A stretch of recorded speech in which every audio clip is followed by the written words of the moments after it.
that I have mentioned gives you cause or reason for concern that you may not be able to finish the hike, we would suggest then that you might reconsider whether this is the best hike for you. Your safety and your well-being is the most important thing. I like to say that going in is optional, coming out is mandatory. Okay? Any questions about the hike? Are backpacks going to be an issue? Not at all. I take mine with me, Okay. but I have to take mine off when I go through the tunnel and just kind of push it ahead of me. Okay. But it wouldn't be an issue otherwise. Okay. Okay, let's talk a little bit about safety. You are at about 7,000 feet in elevation right now. And sometimes people feel lightheaded,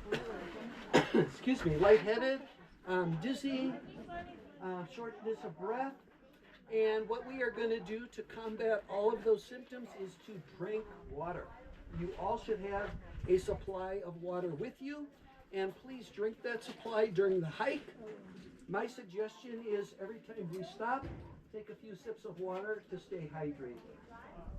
Only water is allowed in the cliff dwelling, and no eating of food is allowed. Unless you have a medical condition that requires you to have a sugary drink or something to eat during the hike. I think I'm going to take a drink of water. Any questions about safety? The last thing is etiquette. The descendants of the ancestral Pueblo would ask us to visit these places with respect, and we ask that you do not sit on or lean on any of the original brickwork or masonry work. And we also ask that you don't touch any of the stones because there are oils in our skin that can darken the stone. Any questions about that? Okay, we will be lining up at the chain at the end of the sidewalk, and that's the place where you will show me proof that you have purchased tickets for this hike.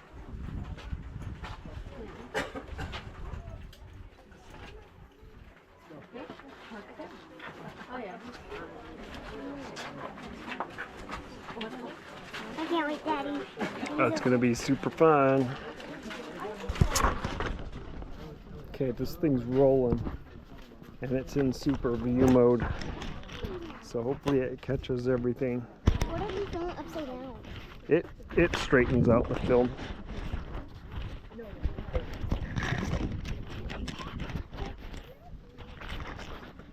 It knows.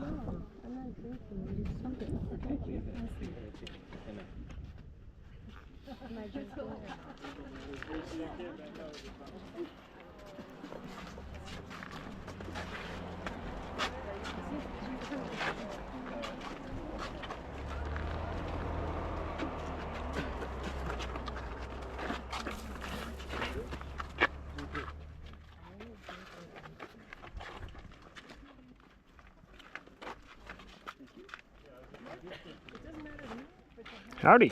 Hey, thank you. Thanks, man.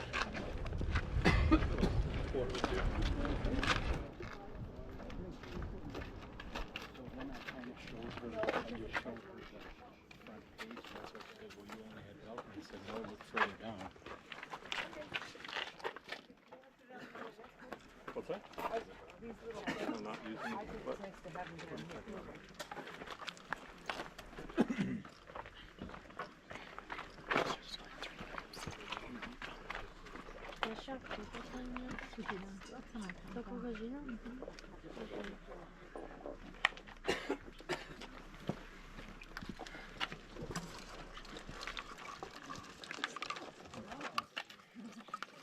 Wait, why not? Why like half a pound.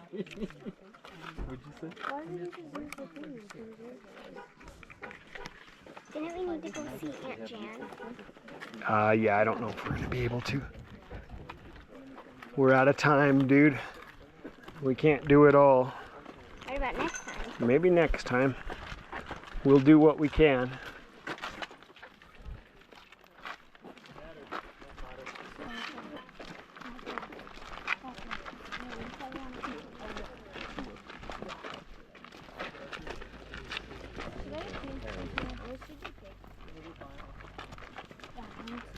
Get all those fat cactuses.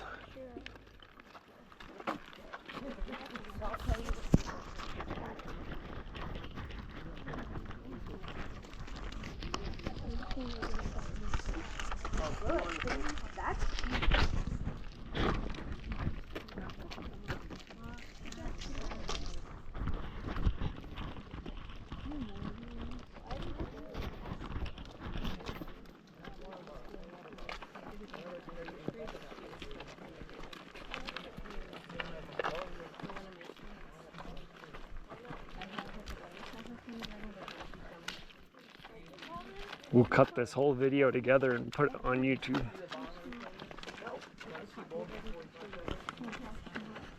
Ooh, I've always wanted to go down here and I never have. Of all of the places.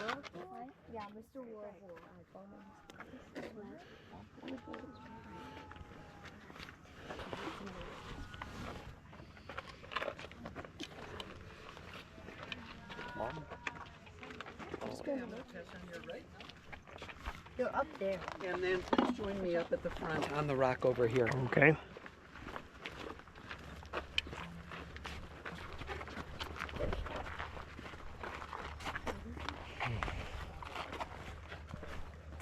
Oh, come on, all the way up in front here, please. There's not much shade anyway.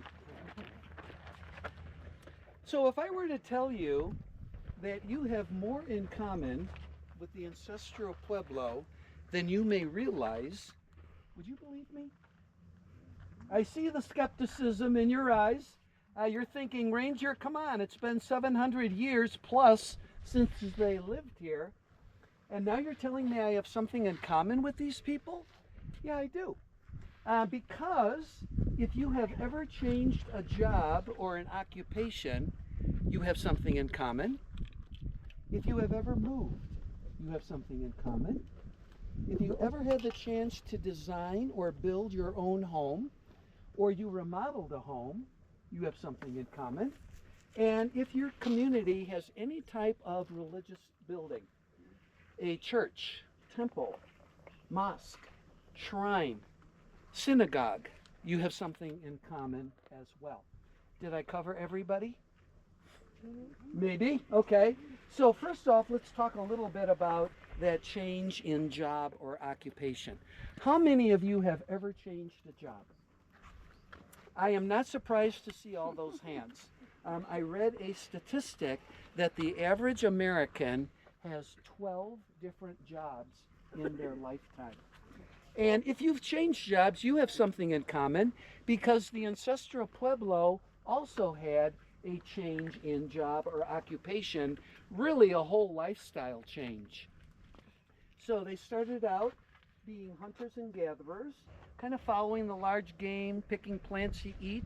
But around the year 550, there was a change, and they decided to take up the practice of agriculture. They're going to put down roots into the ground. They're going to live up here, and they're living in pit homes and pueblos. Hopefully you all had a chance to do the Mesa Top Loop already, where you saw those homes. So they're living right up here next to their fields, farming. And when you look around, does it seem like good farming area? Not really. Not really, not at all really, right? Hard rock, not much soil. Doesn't look like there's much moisture around, right? Okay.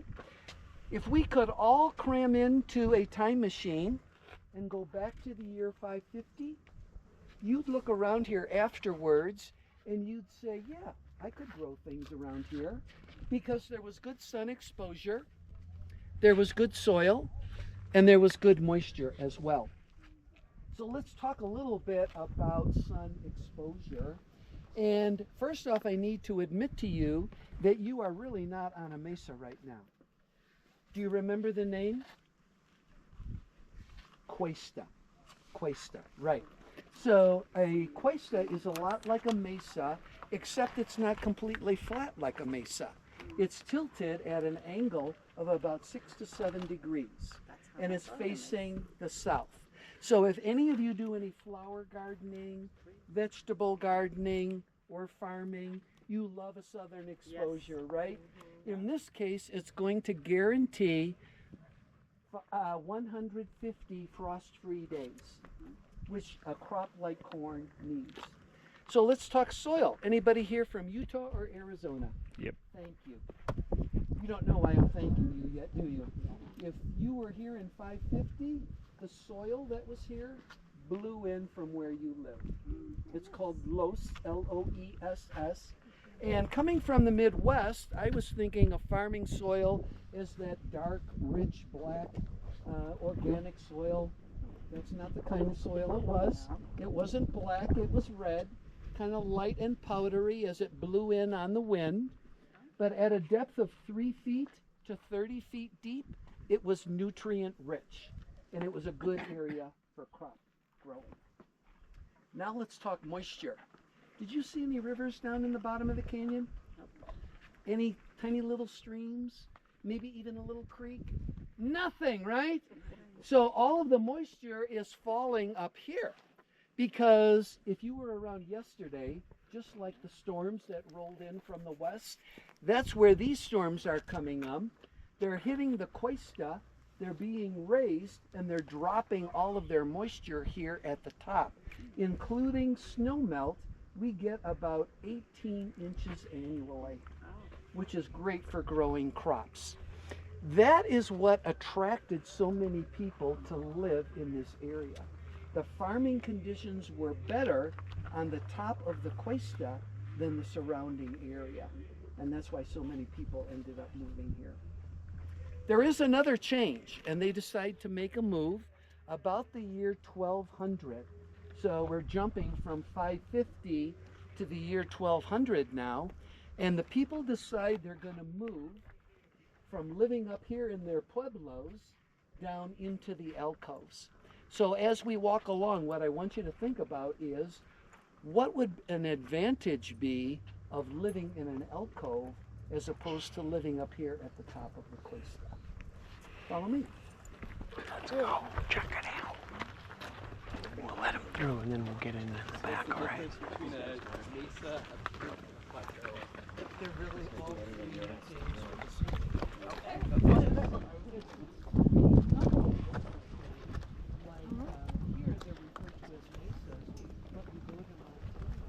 You go down first.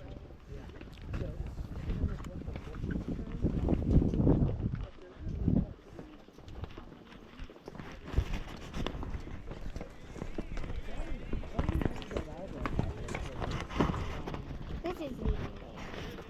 There's lizard holes, look. They're lizard holes. They like go in the rock and live in the heat. Why do they like the hot rocks? Because it's warm. Because they're cold-blooded? Yeah, Because they can't warm their blood with their heart. They got to warm their blood with the environment.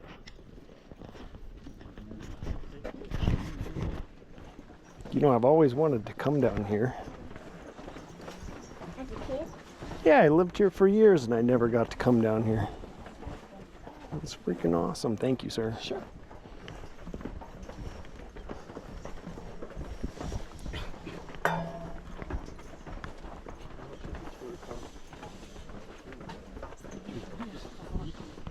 Look for lizards and tarantulas. Ooh, I like this afternoon hike. We got a lot of shade in this cliffside. My wife said it was awful at 1 o'clock. There was a ton of sun. Yeah. Yeah, we couldn't get tickets for 1, so we waited around to 3 o'clock. Oh, I see. We had the 1 o'clock Cliff Palace. Oh, how cool was that, huh? Yeah, when I was a kid, they just let you go down to Cliff Palace and run around. Right? Yeah. Now they got it locked down. This one was always a tour when I was a kid. You could never get down here.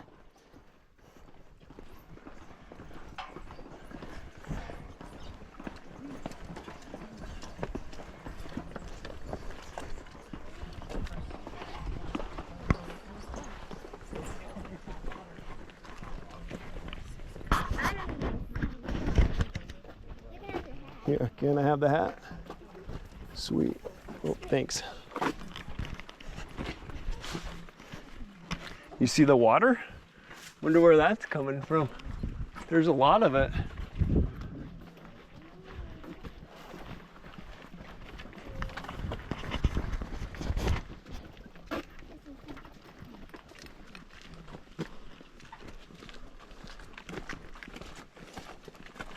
Look at up there.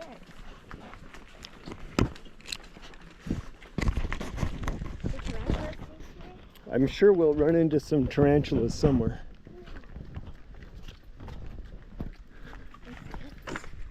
Man, there's a lot more moisture on this hillside than I thought there was going to be. Look at What's in here? It's like a little. there. Looks like mice and something live up in there. Fascinating. I would use this for. There's definitely tarantulas in those rocks though. Especially. We'll get there eventually. There's a black widow living.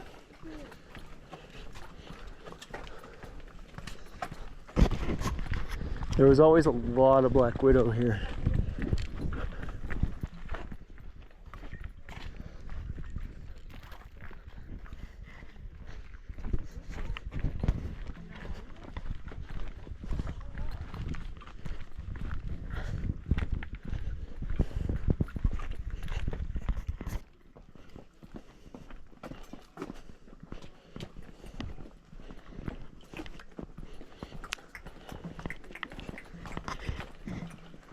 Wow, check it out. Oh, what did they do here? I don't know, but it looks very moist.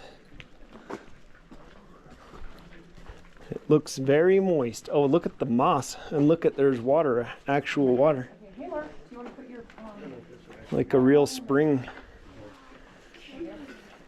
I wish I I bet could if go you kick if it. you dug that out deep enough. Oh, look, there's a little baby pine tree growing right there. See him? I kind of need to take that out. I don't know. Let him grow. He's happy there. I wish He's only this. He's only that big, but it looks like a little baby spruce tree.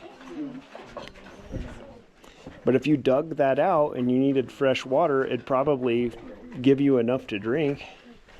Okay, You know? I'm going to be standing up here, and if you're in back, you're welcome to join me over here. Come on up. You need water, dude?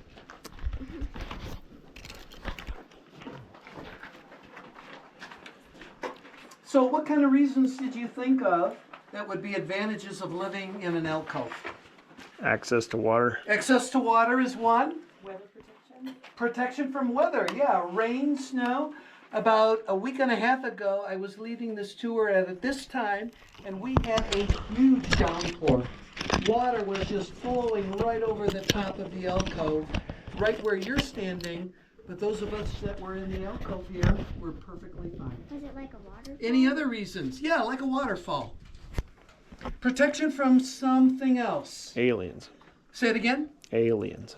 Not aliens, but other people. Yeah, exactly. So there is archaeological evidence of there being violence in these communities, especially as resources are dwindling. So you're tucked away in an alcove where you're harder to see and you're harder to get to. How many of you have ever moved? What were some of the important criteria that you chose in your new home? Neighborhoods. A neighborhood, good neighborhood. Close to work. Close to work. Good interest rate. Good interest rate, yeah. If you're gonna move, you wanna pay attention to the mortgage, right? Space. Say it again? Space. Space, yeah. Access to nature, maybe. Yeah, food. I had one visitor tell me I have to be within 5 miles of a Costco. That was her important criteria. What do you think was the most important criteria for the ancestral Pueblo? Food. Water, yeah, food and water. And that's why we have a seep spring behind us. If you're not familiar with the technology, the sandstone here, Cliff House sandstone, which is okay to touch, is very porous. And as water falls as rain or melts as snow, at the top of the cuesta, it's slowly making its way through the sandstone until it reaches another layer, in this case Mancos shale, that is not as porous. and there it begins accumulating. And finally, by gravity, it's going to find its way out of the rock wall, forming these little pools called seep springs. And this is not the only seep spring for the people of Balcony House. When you are in Balcony House itself, there is a seep spring at the back of the village. But in your imagination, if you imagine women coming down a ladder, they have a pot and a ladle.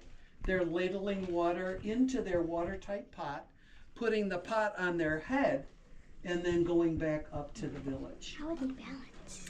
This is important for another reason, because if you see these white patches, that's calcium chloride. And calcium chloride is like the glue that's holding the sandstone together, but water dissolves it. So what is going to happen to the sandstone as it's been dissolved? It's going to flake off. And that's exactly what you see happening behind me here. Oh. So that's what makes this shape. Yeah, that's what makes this shape. Now, when we're talking about a large alcove where they moved into, that water in the sandstone is going to freeze in winter.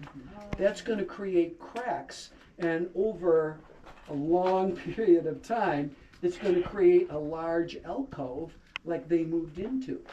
So the alcove is naturally formed. It's not where the ancestral pueblo had to do any quarrying or anything like that. Mm-hmm. What about wind? Would wind erosion have? Definitely, sandstone is very vulnerable to wind erosion too, so that helped out as well.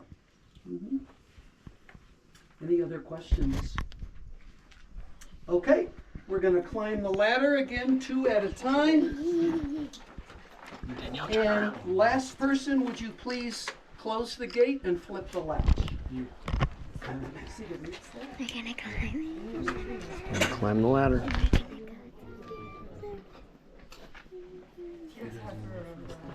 That's a lot of water in there, isn't there?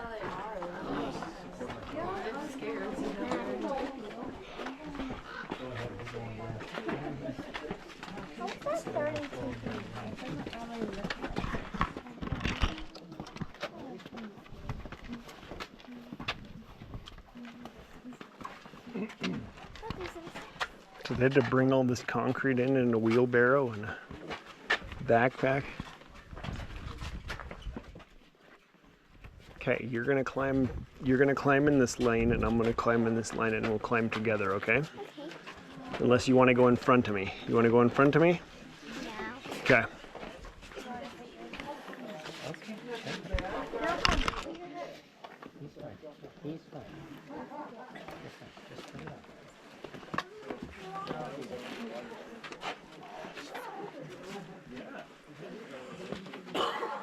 Okay, jump on.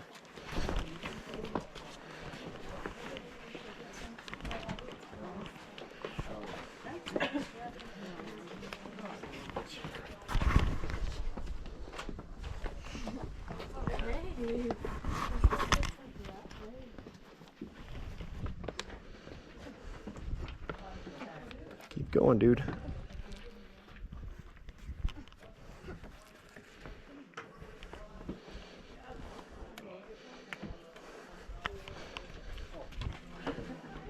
This is so crazy. Keep going. We got people behind us. I'll grab these rails right here.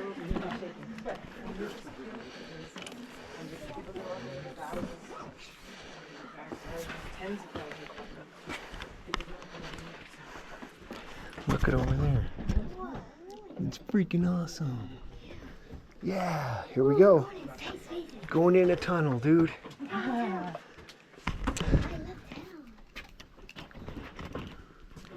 Okay, you got your sunglasses? I'm gonna put them in my pocket so we don't lose them.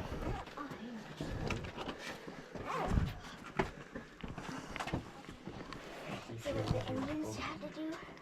Did the Indians build this? Oh, Yeah. This is where people have been touching See how they themselves pack with the oils and waxes with their fingers. rock in there? But see all this? This is people grime from your fingers, yeah. There's the oil in your finger.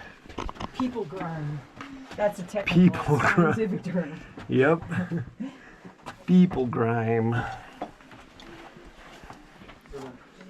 Mm. Okay, he said don't touch it? Okay. He said to try not to touch the rock. Got it. Pass it on. Okay.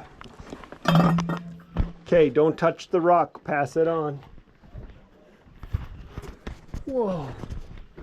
Look in here. There's like some kind of... Oh, there's a hole down there too. You can see, I don't know what's in it, but it goes down into another room underneath that room.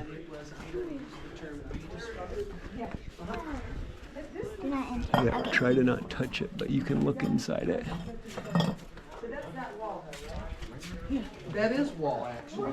Oh, okay, so that's just perception. Yep, exactly. That's a flat wall. Yeah, it is a flat wall. Look at the little air holes. Look at all the debris. Get the debris that's in the ladder. It's a big room. Pass those What on. are they doing? What did they do in there? I don't know, Those were probably taken lib. about Is this their 1888, Yeah, and then 1891 see- or so, when it was rediscovered. They hold it together. That's so cool. Are those original photos? They are. Uh-huh. So before when they found it, that's what it looked like. Exactly. So it's going back to about 1888, 1890, Before 1891. when people found See, look at he's sitting right up there in that Yeah, window you can see exactly on where that he's ledge, Don't touch right those. there. See it? And so that's an original awning. They just left it. Is that the balcony? Freaking cool, dude. Anybody want some original photos to check out? They're pretty cool. And that chalky stuff is the calcium. That's the calcium carbonate. Yep. You can see it all over the wall there. Hey guys, can you picture you? Whoa. Don't touch them, but you can look over them. Oh, and all the debris. Notice the debris. So for hundreds of years, nobody said here. So if there was invaders coming up, you could shoot them with your bow and arrow from here. You'd be like,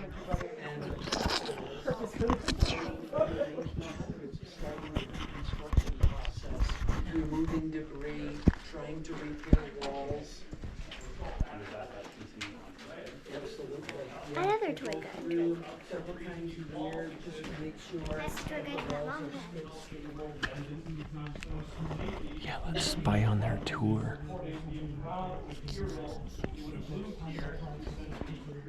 We're totally spying on their tour right now. Absolutely. Same materials, same methods. Do we have anybody coming up yet? Oh, great, great. So welcome to Balcony House. Balcony House is a place of about 38 rooms. And if you've done the Cliff Palace tour, much smaller in size, right? Cliff Palace about 150 rooms. Balcony House has 2 kivas. Cliff Palace about 23. So a village maybe of about our size, 30, 35, 40 people or so at the most. And the construction in Balcony House is taking place over 3 periods of time. The first period is like 1180 to 1220, but you won't see any of those rooms. They were all removed to make way for later construction. And then we have another period of construction around the 1240s, and the last period of construction around 1270s. So I have a question for you. We definitely have 2 different periods of construction here, right? We've got this one on the left. We've got a very distinct line here. And then we have this period of construction right here. I want you to think about which one do you think is from the 1270s? The younger one. That way. The one on the end. Okay, I see a lot of people pointing to the one on the end. And you are correct. What gave it away? It's more janky. More janky. Yeah, I like that term. It does look rougher to me, doesn't it? Kind of like our remodeling sometimes, hastily put together. But that is the younger one, and this is the older one. Some people think this one is the younger one, but it would make sense that they would add on to an existing structure, right? So you are correct, it is the one on the right. A few things that make balcony house really unique is this balcony. And this is original from the ancestral pueblo. And these are juniper beams sticking out, juniper wood laid over the beams horizontally. This is original juniper bark, and overlaying the whole thing is mud. If you've done cliff palace, if you've seen other cliff dwellings, balconies were very common. They just have not reconstructed them, but this is an original one from Balcony House. So why would you have a balcony? Well, if you are in this room here, and you want to get across to this room here, wouldn't it be easier just to walk across a balcony rather than use two ladders? So it's one of convenience, and it's also thought that balconies could be workspaces. So if you're in one of these rooms and you have something to do, you can go out on the balcony and do your work there. Are you saying that has not been repaired? Correct. Wow. It is original. Every piece is original. Which one is not? Yeah. The balcony. And as I said, it's That balcony there is original. They haven't done anything to it. It's literally that old. Several hundred years old. These are little vents here for air. And did you notice these two Why do they little have to holes repair here? those? Oh, because they broke. And these two little holes here? Yep. Those are thought to be bracket holders. So they had a door of stone that they could fill in that doorway, and then with a piece of wood laying that across, being held by the two bracket holders, the door will stay in place. So it's thought that that could be a storage room. Maybe dried corn, dried beans. You don't want animals, you don't want birds getting in there, so you're sealing it off with those brackets. The other unique feature is behind us here, and this is a wall from the 1270s, so it's a later addition. And when you get to the other side, in what's called the Kiva Plaza, you will see the rooms that were created on the front of this wall here. Did you notice the doorway that's been filled in here? And what do you think this black is from? Yes. Yeah, it's original soot, hundreds of years old. So there were 4 rooms that you're gonna see when you get to the other side, and that top room had a fire, and that created that soot. And you can see the exact outline of where that room was. Yeah. Yeah, isn't that cool? Yeah. The other thing that's really neat here is this wall. So this is called a parapet wall, and the Park Service reconstructed this, but there was an original parapet wall here for safety. So let's say the village is being attacked. You can pull up that ladder that the women use for that safe spring, and it's much easier to repel an attack if there's a wall here. I also think if you're a mother with young children, you would probably like a little separation there, right? A little protection. And that's what the parapet wall was for. Yeah. And if you're on this end and you look at those beams, or if you're on this end and you look at those beams, do you see the little white dots in the beam? Does anybody know what those are from? Tree ring science, dendrochronology. So archaeologists actually, with a hand drill, took a sample of this juniper wood.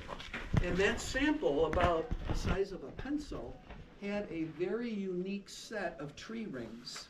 And they matched that sample up with a little younger sample, that sample with a little younger sample, until you get to today.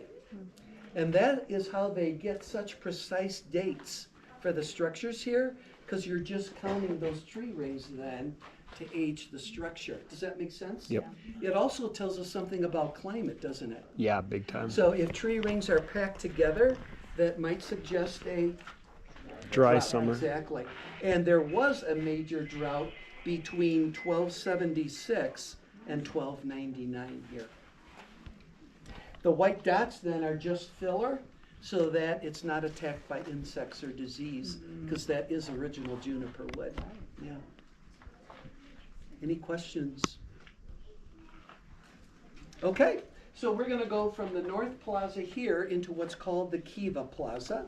We'll climb the ladder. These are think the original Indians died, footholds some of the that the Indians died ancestral here? Pueblo used. Probably. I think the Park Service widened them That's and right, I deepened saw them, something in but the that's window. how they got to the next room. I And don't be know. sure and check out that second seep spring after you go through the narrow passageway, and we'll meet on the other side around the Kiva there. Can you go up there? Yeah, we're gonna go up. I'll go first, and then you can follow me, okay? Yeah, we go up here.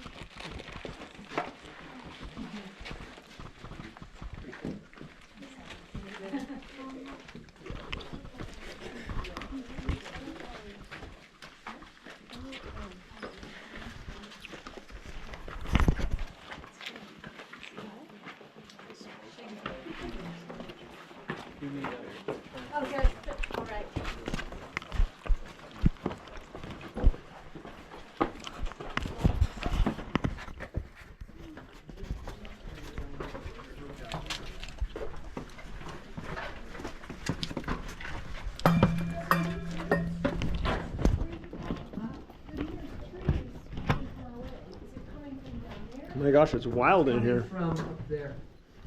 Yeah, isn't it amazing? Is that the spring?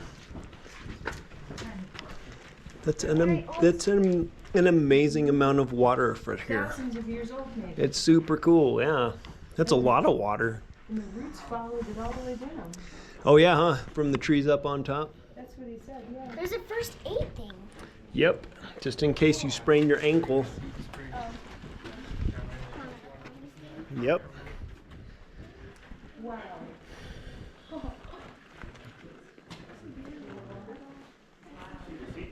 What do you Is that think? where the fires were? Yep. They did fires.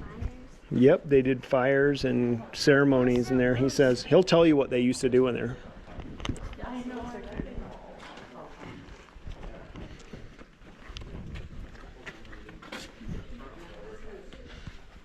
There's rotten birds down there. I swear, I remember when I came as a kid, didn't she go down into one of the kivas? Yeah.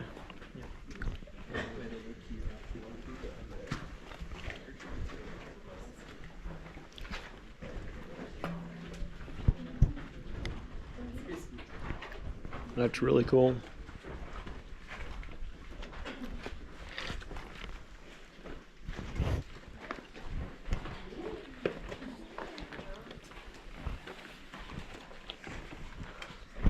Is there anybody behind you?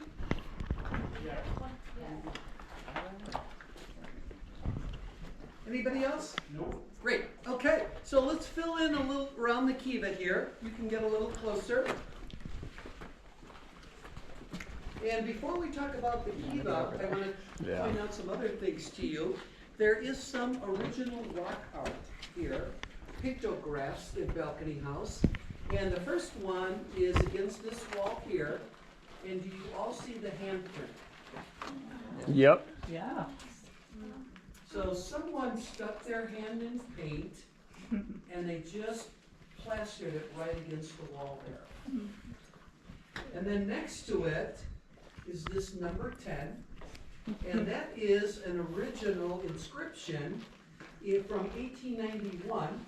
This gentleman, called Gustav Nordenskjöld, was a Swedish scientist who came here. He was originally going to spend 3 weeks here, and he was here for 3 months. And he did a lot of the original numbering and organization and cataloging of the runes and the kivas, and he made that inscription for that room back there. And that was useful when they reconstructed the rooms and the kivas that were found here.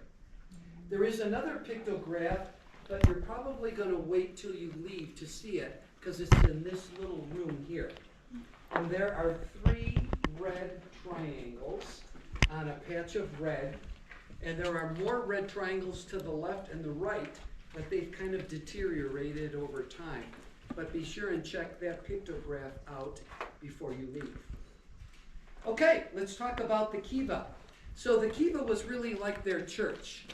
This is where religious ceremonies are taking place, but I like to call it a multi-purpose room, because in the middle of winter, if you're freezing up in one of these rooms behind us here, the kiva has a fire going and it's a smaller room. So it's a nice place to spend the night. You've got a fire going, you can cook in there, and it's probably a little cooler in summer as well. So what part of the kiva do you think this is? Fire pit, exactly. And it's a rather small room. With the fire going, you'd probably like some fresh air. So here you have the beginning of a vent. That vent is going to lean down, and it's going to come out right here. But you don't want that downdraft of fresh air to disturb your fire or the ashes in the pit, right? So you build a deflector.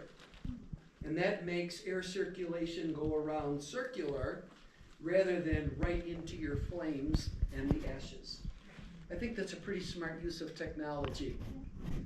What is our kiva missing? A roof. A roof, right. So we have 6 piles of bricks, which are called pilasters, and those are the roof supports.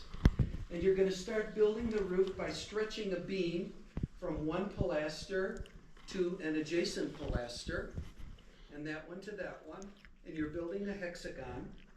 And then you can skip pilasters, and finally you're going to lay beams parallel, and finally when you get up to our level, cover the whole thing with mud.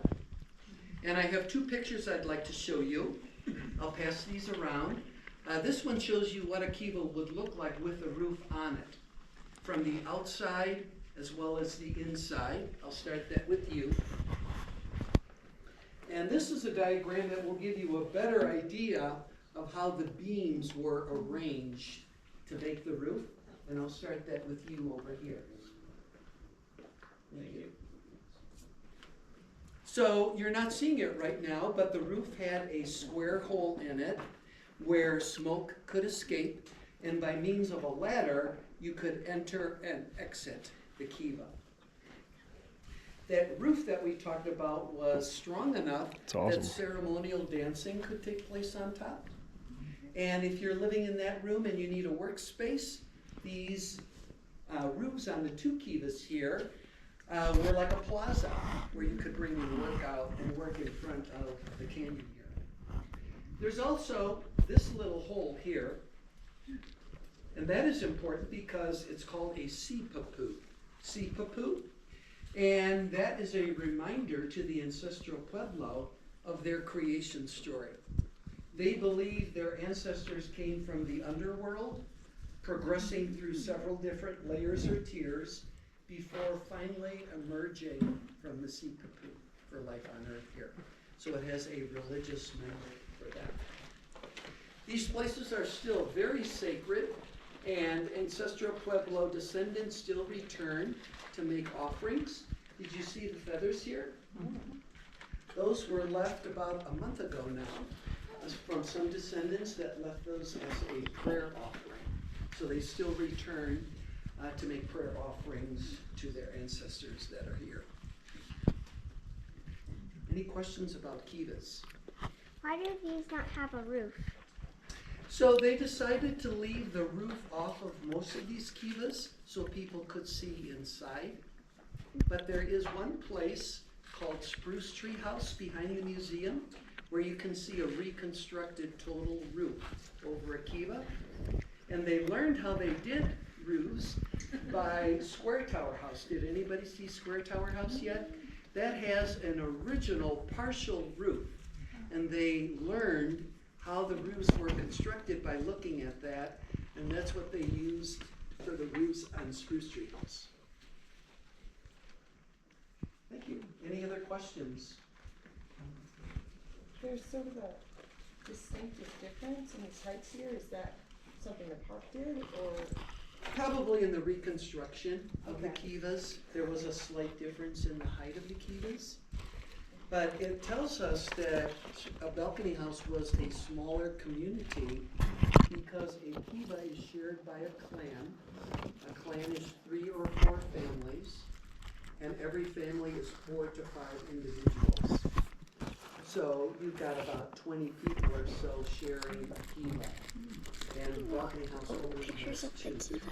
They had to fix a lot on it.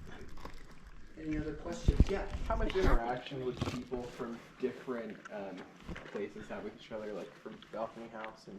Very much. Yeah. Don't think of these as isolated communities. Cliff Palace is only a half-mile away. And across the canyon, if you can all see that little alcove Is there, that Hemmond Way? there's a cliff dwelling in there. And that is actually more typical of cliff dwellings in Mesa Verde. So there are 5,000 archaeological sites here. Only 600 of them are cliff dwellings. And most of them are 2 or 3 room dwellings for maybe a family or 2. Places like Cliff Palace, Balcony House, Spruce Tree House, Square Tower House, they're pretty unusual actually because of the large amount of people, thank you, that live in those places. But lots of communication back and forth. Has drone technology helped you guys find stuff? Did what technology? Drone technology help you guys find things you didn't know were Most there? of it was actually discovered before drones were around. Yeah. They're not used so much anymore because the park has pretty much identified the major archaeological sites here. Yeah. But they can be useful in other places. Sure. So the story does continue. Remember I said they moved down around 1200, but less than 100 years later, they're gone. They completely left this place by 1300. And why did they go? Well, that's a really easy question, but a really complex answer. So some of the answers have to do with what was going on with climate change and climate at the time. I already mentioned the major drought between 1276 and 1299. We also know by looking at the recycling piles that the large game animals decrease and disappear as you get younger. The older piles have deer, bighorn sheep, elk, but as you get younger and younger, those large animals disappear, and the bones of squirrels and rabbits are what's found most recently. So game animals are being hunted almost to extinction here. We also know they've been farming at the top for hundreds of years. The land may have been getting infertile, and water is difficult to find. Then there are some answers related to what's going on in society and religion and their culture. So remember I told you earlier this was one of the best farming spots in the area? So when things are getting tough, people are moving in to farm here. There's immigration. And at the same time that population is increasing, resources are decreasing. Do you see the potential for problems? And that could have led to competition and finally violence for these reduced resources. So by 1300, the people have left. What made this migration different than others is it involves thousands of people, and they never come back to live here again. Where did they go to? They did not disappear, and they did not vanish, like you read in some older National Park Service literature. They went to eastern Arizona, New Mexico, and as far away as Texas. And what was the draw? So we talked a little bit about communication, and that is part of a larger trade network throughout the whole Southwest. And archaeologists have found things here like macaw feathers, cacao beans, copper bells, seashells, and that black shiny rock obsidian. Now none of those things occur here naturally, but they were all traded for through this network. And what do you think is being shared in addition to the goods they're being traded? Information. Information, exactly.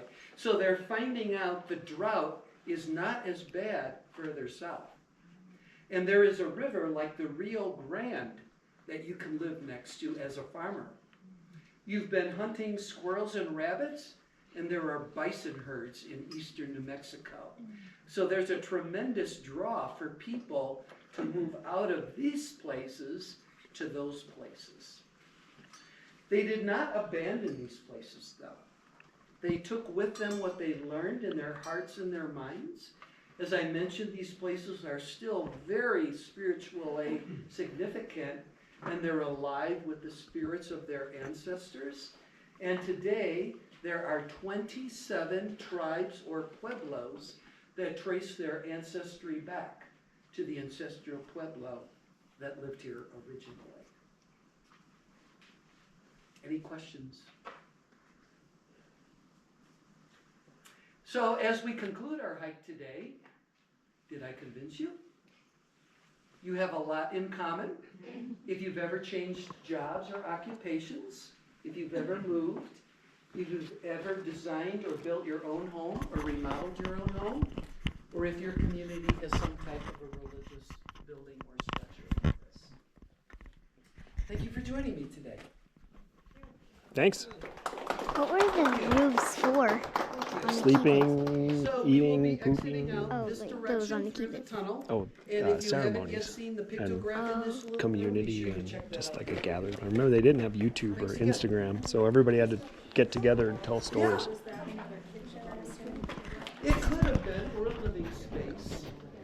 And so are you talking about this little room here? Keep going. There's black and then red. Right.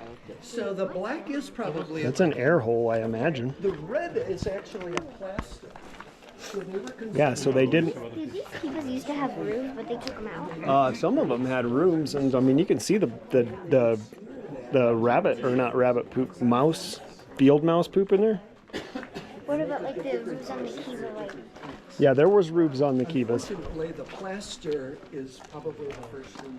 Now remember, they didn't have Instagram On the back then, roofs- so on the everybody had to roofs, get did they together have and to just take the talk, roofs believe it out? or not. Did the Kivas used to have roofs, but they didn't take them out? Yeah.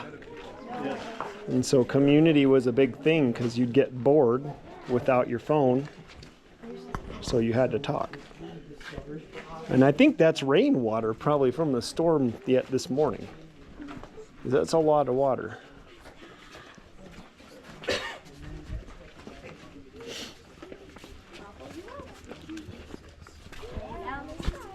Brother, you want to walk on the cliff side or do you want to go to the other side?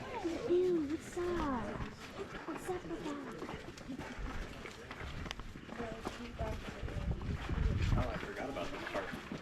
Ooh, this is cool. Yeah, this is our tunnel.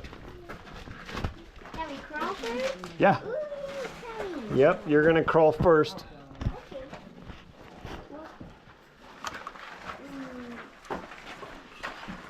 Okay. Brother, cool. Sorry, let's start. Brother, cool. I got it.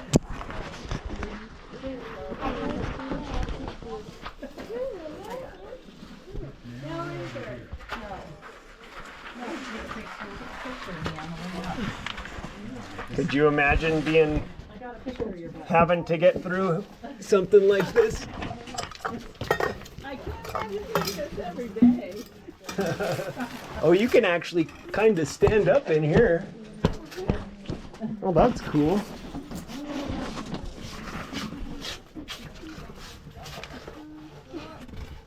No, my neighbor hasn't done it. You can see how this would be easily defendable, Danielle. You could just block up this entrance and nobody could get to you, right? Yeah, but wouldn't you like, how would you get out? How would you get out? Go out the other side, I guess. Isn't that where we were? That's where we were waiting for your mom. Wait, this is the end of the tour? It's the end. Wait, what? Yeah, I thought we're going up. Sorry. This is the Oh, end. you're fine. We're not in a hurry, Taking my man. time. We've had so much fun Hey, today. this is the end of the tour. Yeah, I lived your whole life and never got to do this, Oh so. my Yeah, goodness. I'd be able. I thought there'd be like a huge bigger ladder. This is the bigger ladder, supposed to be. I think the one you went up originally was the biggest ladder.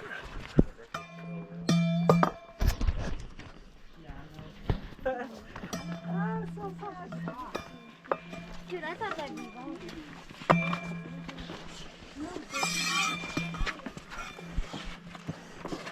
Dude, look at in there. That's crazy. You see the stone steps? Yeah, Do you think they carved them, or do you think the Park Service carved them? the Indians carved them. I bet they did, and I bet these metal rods weren't here. So you had to climb it without any metal rods. Well, what if Indians fell? They'd probably die. Yeah. Wow. That's super cool. I thought the tour would be Wow, longer. we really lucked out not having the sun beating on us either. I knew that. The morning tours get the sun hard. That up. Is that what you did? You really? I did look it up. That's awesome, man. Yeah, we lucked out. My wife did the 1 o'clock and got beat up. Oh, I'm so sorry. I kind of like that. I thought the tour would be like way longer. Like, it's just, Well, it was an hour long. it was? Yeah, That was super short. yeah. I want to do it again. It was pretty cool. We're gonna do Spruce Tree and Cliff Palace next time. I got one of the info things they created. You don't have to run. We did it. Good job, guys. I thought it'd be way longer.